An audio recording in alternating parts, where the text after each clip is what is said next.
Hey everybody, this is Carl back again for the final season of X-Men Evolution. I want to take a moment to thank you guys who've been checking out my reviews for the X-Men shows. I really appreciate it because the X-Men TV shows is more often than not because they've all been great. They're not perfect. They've all been always been like a fun watch and nostalgic in one shape or another. This video is gonna be fairly short because it's only 9 episodes. Not a, I think it's like 1 episode shorter compared to the final season of the 90s X-Men show. But anyway, if you haven't already, please like and subscribe. Hit the notification bell if you're watching this on YouTube. Follow me in the links in the description below, like my Twitch channel, twitch.tv/talkativecarl, where I'm usually live almost every day, except for like Sundays mostly, usually in the evenings. Check out my Patreon. You can join the $1 tier where you can put in a suggestion of certain reviews, whether it be comic, movie, TV show, or just a general topic. Just check out the tier list in the descriptions of what you can select. Of course, my Twitter @TalkativeCarl, Instagram, Odyssey. I still have Odyssey, but just like a precaution in case YouTube really gets out of pocket. I have like a backup, so that way you can always still find me. Because there's no other kind of outlets like YouTube, and want to make sure that I can have like another free space for me to put up videos. I haven't, put up constant stuff there, but I have that as a backup, just in case. So I won't be just completely disappearing unless, God forbid, something happens to me. Anyway, yeah. Aside from the final 2 episodes, there's other stuff. These other episodes are just like kind of one-off stories, by and large, but still pretty good. Where like we pick up where we left off with the whole situation with the rise of Apocalypse, and these pyramids appearing in places like Egypt, Mexico, China, and I'm blinking on the other spot where it showed up. What was the other place? Well, it is escaping me, but upon Apocalypse absorbing what Rogue absorbed under the mind control and manipulation of Mesmero and Mystique. Mystique ends up opening the door, which turns her into stone, which kind of really sets Nightcrawler on the path of what we all are pretty familiar with him, with being like a like a priest typically, and the believer of like a higher power and everything like that. It's like he wants to, like, yeah, she did horrible things, but she's still like a mother. I still want to help her and everything like that. But he's like, this is the fault I have against Nightcrawler, where he's trying to force Rogue into, I won't say force, but that's a strong word, but for lack of a better word, he's trying to force Rogue into like helping their mother, even though full well she does not like this woman, and she doesn't consider her as a mother to her, as all the crap she pulled through the years. And sure, it would have been the right thing, a moral thing, but she has no right to do it. She has no obligation, I should say, to do it. She has every right to feel the way she feels. And if she doesn't feel inclined to help her right now, it's best to just give her freaking space. It's not like Mystique is going anywhere. Um, but whether it's because of Stone or because of Mystique's power, Charles can't find any possible residual brain waves in order to at least hint there's still something underneath the rock. And thanks to the assistance of Scarlet Witch getting a hold of Agatha Harkness, Nightcrawler asks her, like, can you like figure out to reverse the effects? And she says, like, only Rogue can, like, do it, and she has to want to do it. And Rogue ends up pushing. Why would you put this,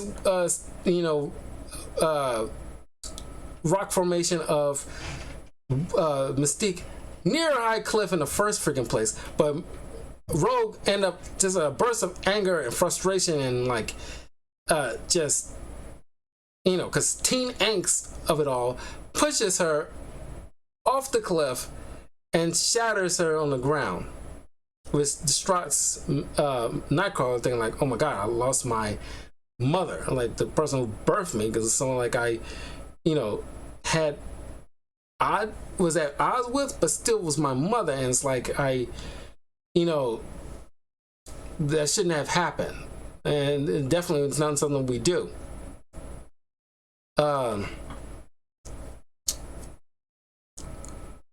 That's still shocked to this day that she's just like, wow, she's just like pushes her, like this is like just like a sheer just because she has teenagers, high octane emotion, frustration, anger, all this bad combinations all at once, and it had to be and she just she had to let it out in some fashion, and unfortunately it let out in a very violent way. So I feel for both Rogue and Nightcrawler in the situation, and I understand both in the situation. I mean, you leave a comment below, let me know whose side you on in the situation, but I see both sides. But I cannot say, if I had to choose one, I say like I'm more so on the side of Nightcrawler, as far as like we got to revive her. We can't. It's like a horrible way to a person to go through, just to be turned to stone. That's put her in prison, but you're not suffer this kind of fate. But she's not dead, which is still very confusing, because clearly she was crying, and like the statue was crying, but they said this condensation. Bull crap. As much crap y'all seen in your superhero careers, you didn't at least entertain the idea that something might be up.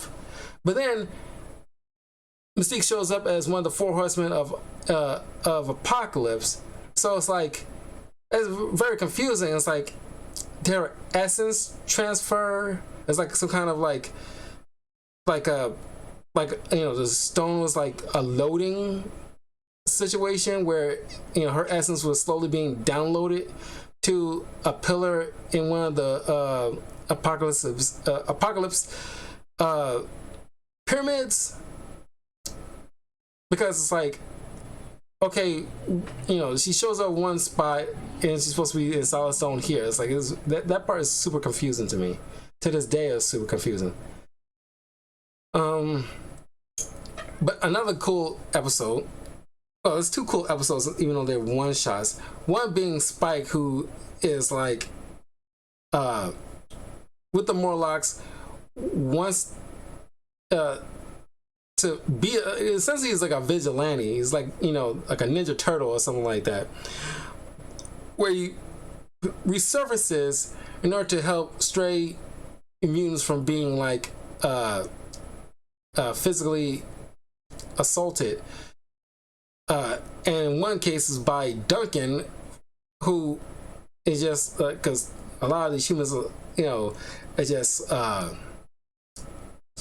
just went like crazy and just went out their way to just hassle and torment. It's not unlike many people of certain marginalized communities who are just walking down the street one day and all of a sudden getting hassled by idiot people who wants to like just hurt them because they were different from them. If you're black, you understand. If you're Jewish, you understand. If you're part of the LGBT community, you understand. Where you can't just have like a peaceful walk. But luckily, Spike was there, and like Wolverine went down to the tunnels to speak with Spike, but he understands, like, you know, Spike, you know, knows what he has to do. He wants to help the Morlocks because unlike the rest of the X-Men who can still walk out in public relatively normal-ish, Morlocks has physical deformities where they can't just stroll down the street just to go to the convenience store to pick up food. Where Spike, you know, it's like, you know, we should not be. I'm tired of having to hide away and scramble for trash. For, you know, we shouldn't have to. You know, Morlocks shouldn't have to do that just to get like a bite to eat. I want to walk down the street like a normal person and buy food at a convenience store like a normal person. And it's not too much to ask, as is my right as a living, breathing person. And so, awesome display from Spike, where we all seen like historical moments, like you know, civil rights era, when a black person just wants to go to a nice, you know, restaurant or go to the store, pay like a normal person for a service. And you see this idiot clerk is like, I don't have to, you know, I don't have to serve you if I don't want to. That kind of attitude. It's just like this utter defiance from Spike, where you know where he's coming from, but it's like he's making a statement, obviously, because like, you know, I'm a mutant. I'm out. I'm proud. I'm not ashamed for who I am as a mutant. Like, sure, I'm different from you on maybe like a biological basis, but I'm still human at my core. I want to have the privilege of going to a store, buy items for me to eat at home. I should not have to be persecuted every time I walk out the door. That is inhumane, and that part is just that is just like phenomenal. If you see any kind of like, you know, documentary of like old civil rights era and young black kids trying to just go to school, even though racist people saying like, you know, they don't want them to be taught there with better books and everything like that, and just utter defiance of that, you know, way of thinking that was horribly wrong. So you can put that one-on-one right there. Then they start attaching the mutant leech, who has the ability to dispel powers, not just mutant powers, his powers in general in his like orbit. But you saw who Leech was in like X-Men: The Last Stand, the bald kid at the that was the main crux of the story. Of course, in other iterations of Leech, he kind of looks, you know, got green skin, you know, kind of like boils sometimes, or you just kind of like, you know, or just typically deformed in some kind of manner, you know, almost reptilian in a way. Not reptilian, but just got green skin most of the time in iterations.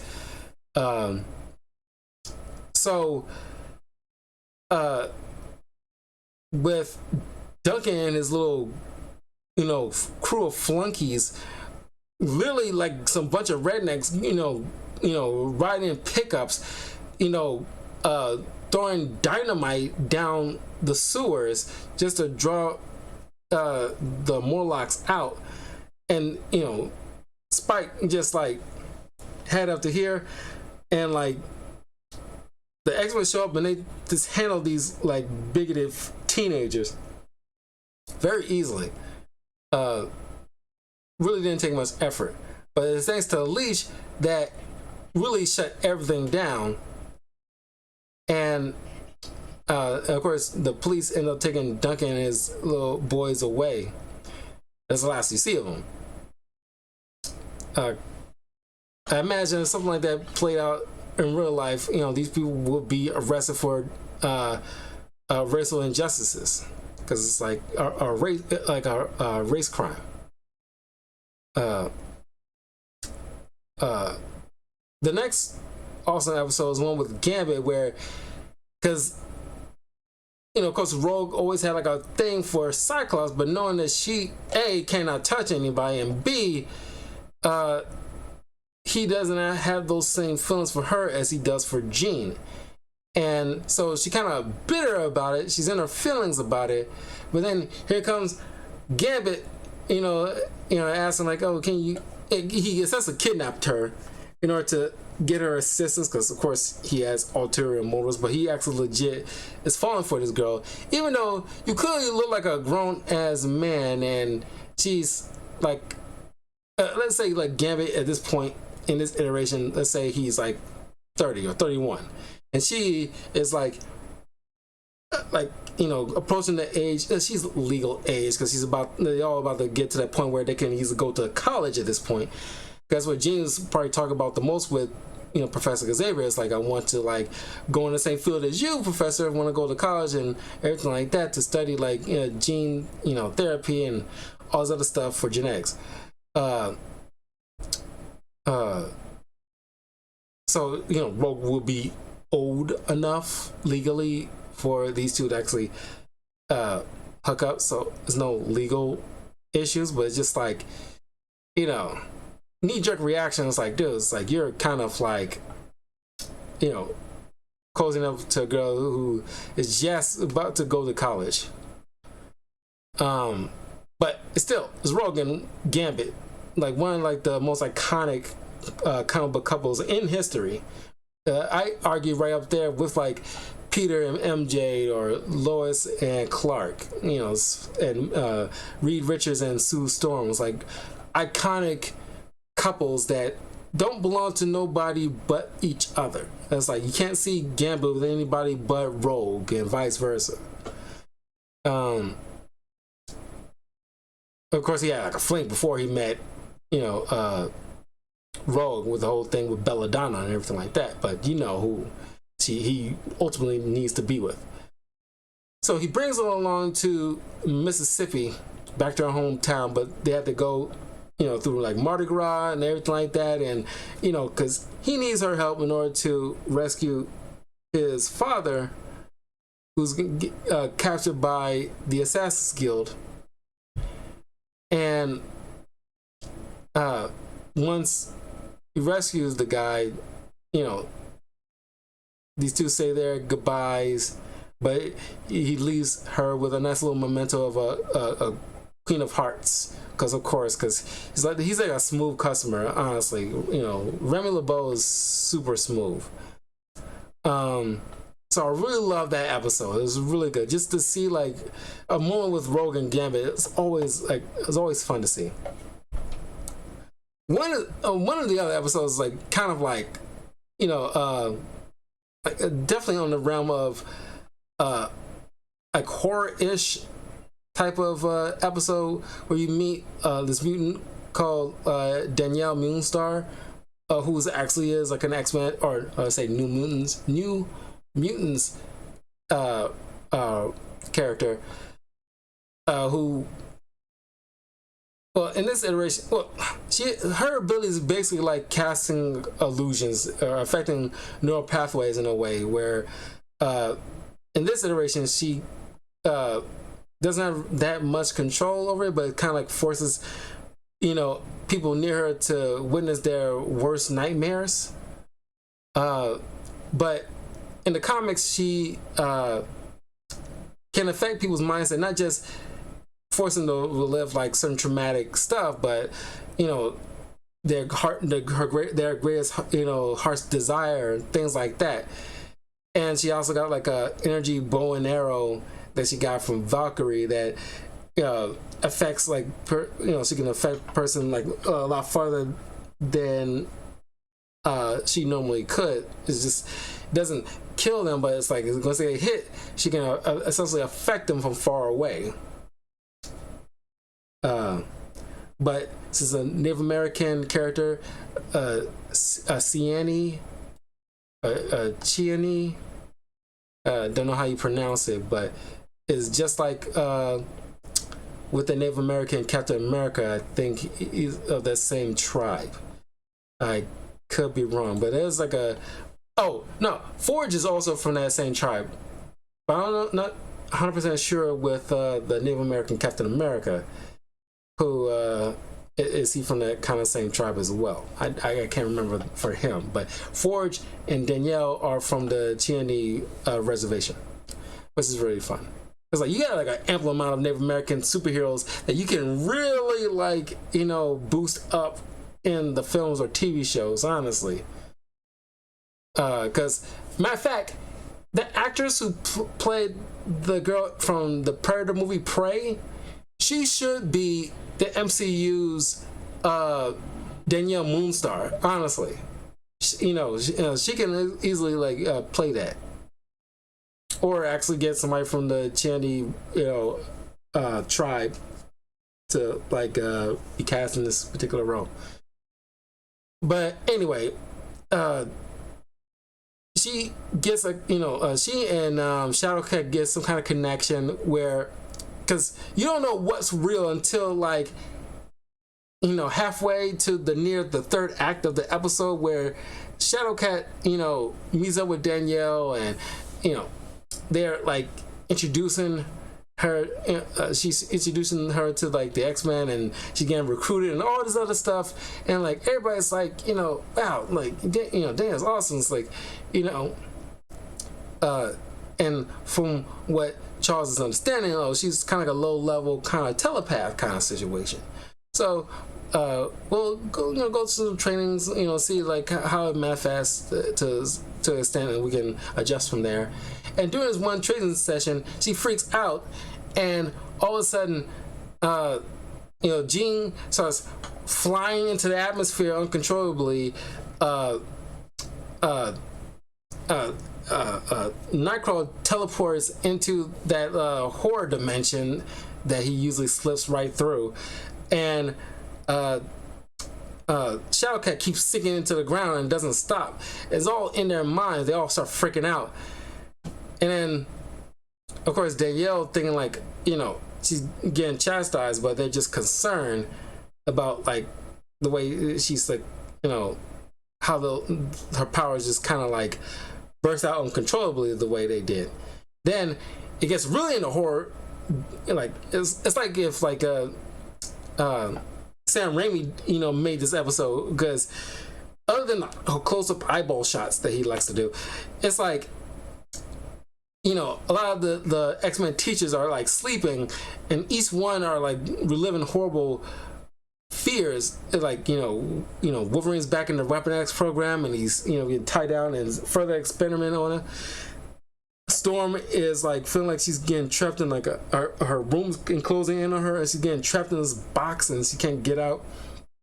And Professor Xavier is seeing thousands of Sentinels and military forces systematically killing a bunch of X-Men. It's like a bunch of mutants in general, and it's all in their head, and it's like they're all questioning whether or not to keep the kid here.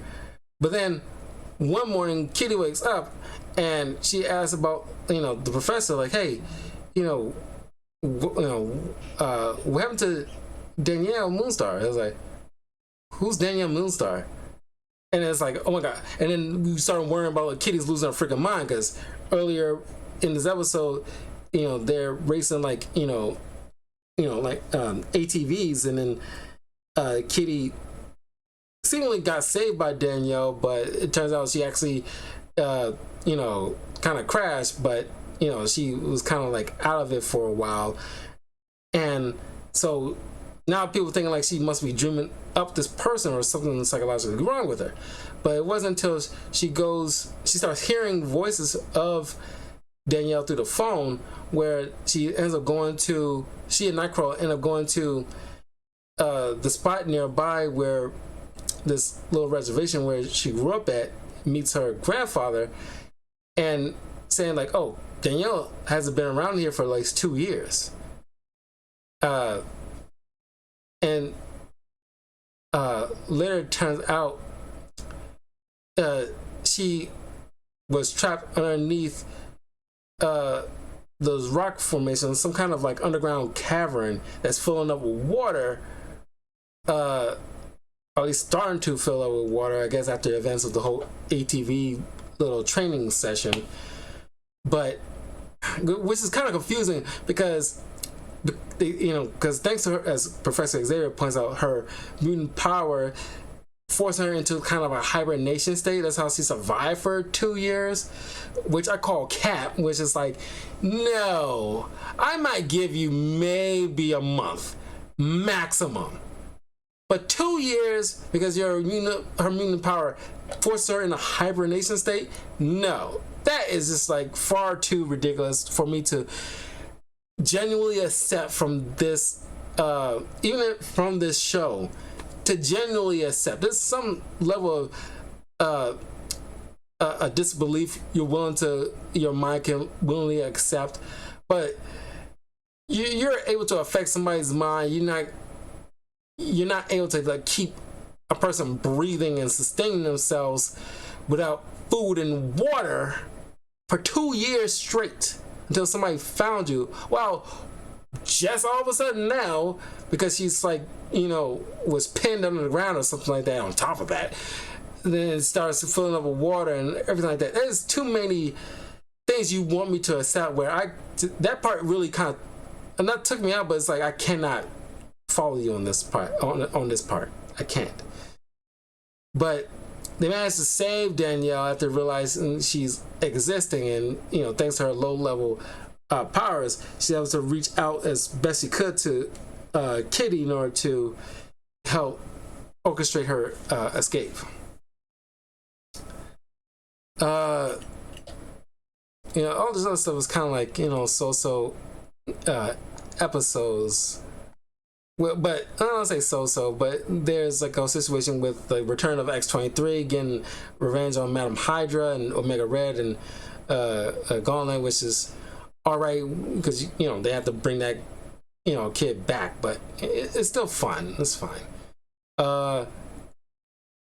The Brotherhood, tried to orchestrate, because they legitimately actually saved like a derailed train, not on, I would say not mostly on purpose. They mostly try to save themselves, but most of them inadvertently end up saving the passengers' lives. Like Avalanche is probably the one that's legit actually, saved a couple of people. Actually, one lady who was in like a wheelchair, he actually like took the time to actually pick her up and carry her out of the whole place.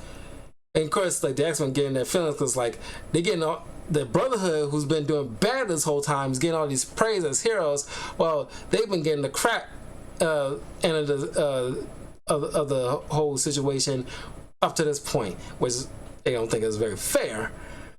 But then, of course, the Brotherhood couldn't help themselves by orchestrating accidents for them to come in the nick of time to save, which of course they end up getting busted on. But Avalanche actually did help save another derailed train that the X-Men was trying to stop, but they barely able to hold it together from this, because Kitty's trying to phase a massive train through another train to avoid an explosion, but she couldn't phase it completely all the way. She didn't have that kind of expertise just yet. She doesn't master her powers to the point where she can actually do that yet. And of course, Jean tried to contain the blast, but she couldn't contain it fully without some level of casualties. But thanks to Avalanche, who causes like a massive pit to sink, and then use the rocks to cover up the blast to help Jean save everybody. And he didn't stick around for any kind of praise or anything like that. The only thing he said was like, to Cyclops, like, don't worry, like, you don't have to worry about us stepping in and doing any hero stuff anymore. Because even he knew it's like what he did was kind of like stunning. But then the other episodes was like you learn about like Charles Xavier's secret son that we know as Legion, who has like same telepathy powers as Charles, but also kind of reality warping, I think.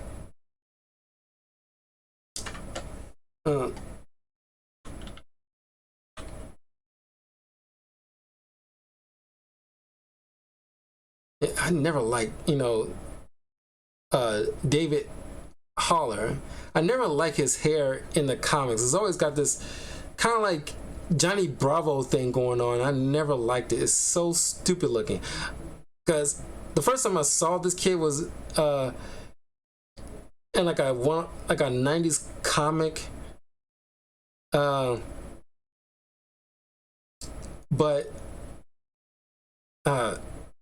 I thought, okay, it's the 90s, so it's like, there's certain hairstyles that's actually like, you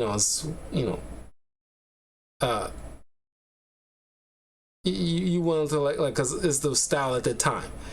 But still, though, has that same stupid hair. And it's like, you got it. Well, it's not like, Johnny Bravo or Christopher Reeve from Kid and Play, that shape, but it's still like high, spiky hair. It's like, I cannot with it.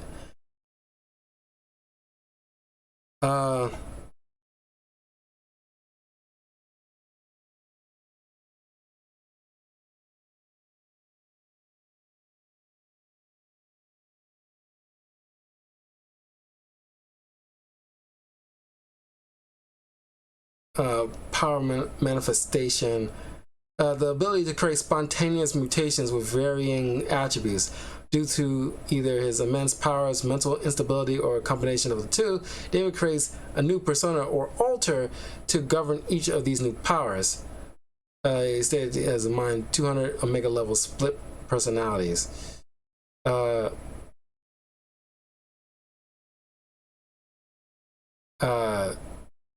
So, of course, telepathy, telekinesis, pyrokinesis, warp reality, manipulate time, super strength. Depending on the personality, each have their own little set powers. It's kind of like, ironically, James McAvoy in the movie Split. But, James McAvoy also plays Charles Xavier.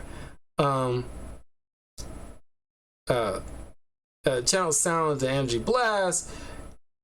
Size alteration, transmute objects, touch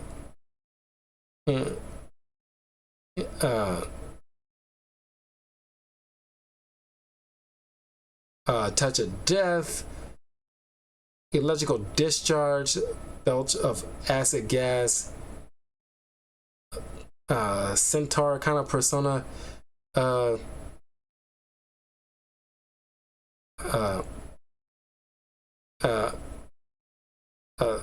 seer, so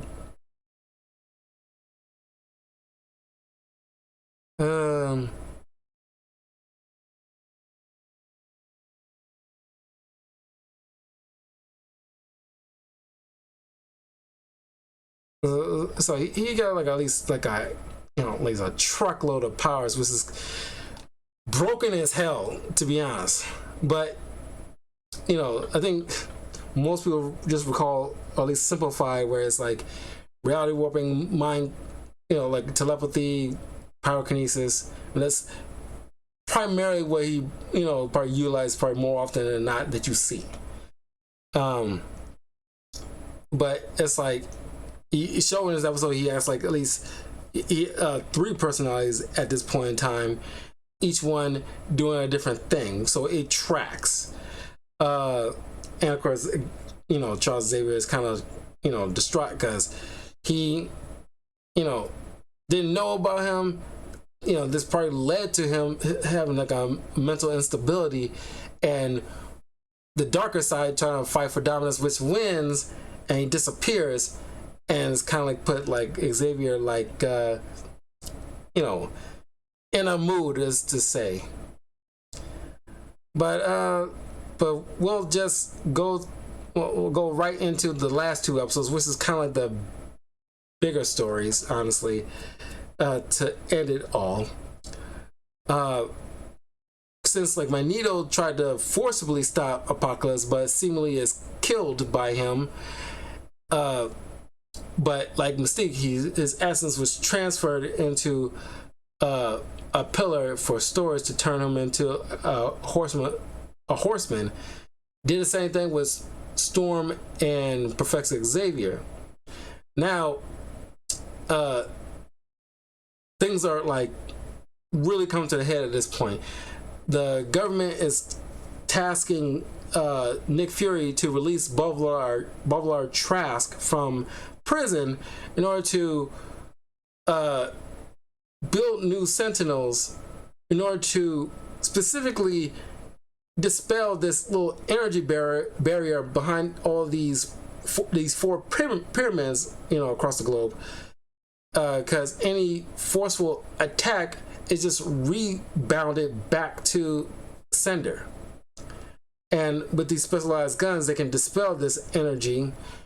Don't know why they needed like the Sentinels for that. They can just like utilize that technology into just normal guns and try to blast through the thing to get to the pyramid. But since Apocalypse is a mutant, they need a Sentinel to actually deal with that. But it's all a distraction. They know, like Nick knows that these things probably more than likely is not going to wipe out Apocalypse, but it's definitely going to give him get his attention. While the X-Men get a chance to do their thing and take out Apocalypse from the inside out through these pyramids, because they're the key. But so Cyclops comes up with a plan where it's all hands on deck. Not every, but at least the bulk of the mutants that we came across through these 4 seasons have all came in to help out, to split into teams in order to deal with each pyramid and shut it all down in order to stop Apocalypse from turning every human, utilizing this little mechanism to turn every human into a mutant, which is putting like the whole entire world in danger in the process. So the brother eventually shows up, but you get like Spike, you see Leech shows up with like a Deus Ex Machina in a way, but you get all the X-Men, even the new mutants that's been recruited, Angel, even like the Shield agents, like they all try to chip in to try to like put an end to this. They all working together in order to like put an end to Apocalypse's machinations, which is very dope. Heck, it's even dope to see the brother even like coming in as like helping Wanda put us, because each pyramid is being protected by a horseman of the Apocalypse, and of course the brother happens to be at the pyramid in New Mexico where Magneto is protecting, and they have to like take on like Quicksilver save Wanda from getting hit by possessed Magneto. And of course, Spike and his crew is trying to take on Storm, and he's trying to reach her. And then of course, Jean is and her team is trying to deal with Professor Xavier and trying to reach him, while Wolverine and his team trying to get inside the last pyramid. And of course, he's dealing with Mystique, and with being possessed by Apocalypse, their powers are extremely amplified, where to the point like Mystique, for example, not only she's like normally when she transforms into like an animal, is only one animal. She can transform into a swarm of bats at this point, and that's how far her powers is amplified. And it's thanks to Leech, where because his powers negating other powers, even like tech as well. Rogue, saps some of his power so he don't have to be in a line of fire. She goes in with Wolverine and dispels the power. Apocalypse realizes what's going on and goes where, because this is where his like little containment area where he risen from is at, and because all these simultaneously attacks, he goes back to the thing to try to recoup or trying to get a hold of the situation. But thanks to Rogue and Wolverine, they trap him inside this little case thing, and of course it warps into a different time space. But the threat is pretty much ended. It was a cool display of like this massive teamwork, and just like everybody we've seen for the most part show up to try to put a stop to this. It's very, very cool. That's what the last two episodes, the only one that actually means. Well, the first two episodes and the first episode is actually one that has like the larger impact of the entire narrative, while the others seem like just one-off stuff, which is not bad, but it's kind of like, I don't know. I don't want to use the word a waste, but it's and while it's cool to see like a Daniel Moonstar, did we need like an episode dedicated to like figuring out like, okay, what's this chick now? Is she real or is she not? And kind of thing. Some rudimentary ghost story. I don't know. It seemed fairly, I won't say rushed, but it's just like with the last episode, the last season of 90s X-Men, it seems like they know they ain't gonna get any more episodes. They probably ain't gonna get that big enough budget, so they'll do what they can with the final season. But I'm not 100% sure what was going on in the studios during this time period. But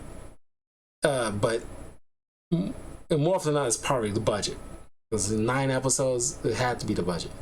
Or just like no more funding or something or other. But then the season wraps up with, because Professor Xavier managed to be inside Apocalypse's mind. He's, seeing like stuff that's going to happen in the future, that some good, some bad, but we need to prepare for it either way. Like the Phoenix is going to come for Jean. The X-Men are pretty much grown up and like very mid 2000s retro black and yellow costumes, with Colossus and Gambit joining the fray. The brother ends up, they're older and brand new costumes and joining SHIELD apparently. And Magneto is helping teaching the New Mutants, and he's essentially turned over a new leaf or have a different perspective. But it's a nice little wrap up with a nice little collage of all the X-Men together, including like Angel, Gambit, and Colossus, which is really dope. But that is pretty much the final season of X-Men Evolution. Now, I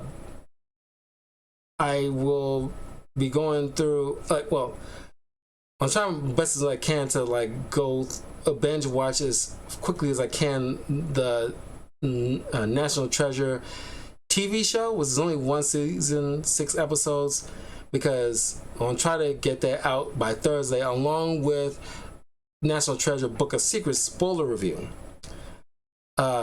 So that way, once I get those two wrapped up at one time, hopefully, fingers crossed, then I can get back to the X-Men TV show with Wolverine and the X-Men. So look forward to that in the coming weeks. And I just wrapped up Mystique solo story comic book review written by Brian K. Vaughan. And the next X-Men comic, solo comic I'll be covering will be the origin of Asa Nur, aka Apocalypse. It's just 4 issues, so I can, probably have that out by this coming weekend. So there's that. So anyway, in case you missed my previous reviews and my video game walkthroughs, I'll have them posted fairly soon up on my YouTube channel, youtube.com/talkingofcarl. And let me know in the comments below, if you're seeing this on YouTube later, what do you think of the X-Men Evolution show? What was your favorite episodes, favorite season, favorite characters, and least favorite characters, least favorite episodes? And I think, there's parts in the last season I like, but overall, the last season is kind of like, it's definitely like a hard dip. But anyway, that's my personal opinion. I will see you guys tomorrow for more video game walkthroughs. I want to get back to Street Fighter 6 and Destiny 2 because I'm nearly done with Lightfall campaign. I need to try to get that wrapped up soon. But anyway, I will see you all tomorrow. Take care. Have a pleasant night. Peace.